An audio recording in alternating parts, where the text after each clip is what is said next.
আরবিতে দক্ষতা অর্জনের জন্য আরেকটি গুরুত্বপূর্ণ বিষয় হলো আরবির বিভিন্ন বাক্যকে বিভিন্ন শৈলীতে ব্যবহার করা। যেমন আমরা যে একটা বাক্য বলি, ইন তুরিদু খৈরন ফাস্তাইকিজ বিআকিরন, যদি তুমি কল্যাণ চাও তাহলে ভোরে ঘুম থেকে ওঠো। এখন আমরা এই বাক্যকে বিভিন্ন শৈলীতে ব্যবহার করে দেখব। যদি এটাকে আমরা জুমলা ইসমিয়াতে বলি, আল ইস্তিকাযু বিআকিরন ওয়া তারিকুকা ইলাল খৈর, ভোরে ঘুম থেকে ওঠা সেটা তোমার জন্য কল্যাণের পথ। যদি এটাকে আমরা আদেশ আমরের ভাষায় বলি,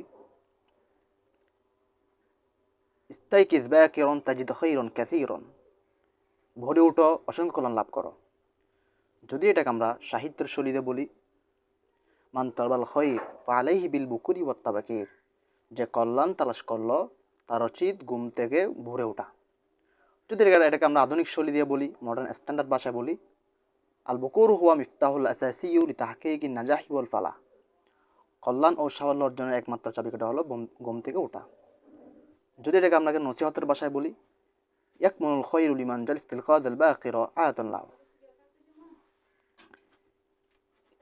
যে কল্যাণ লুকিয়ে আছে তার জন্য, যে ভোরে ঘুম থেকে ওঠাকে তার জন্য অভ্যাসে পরিণত করেছে।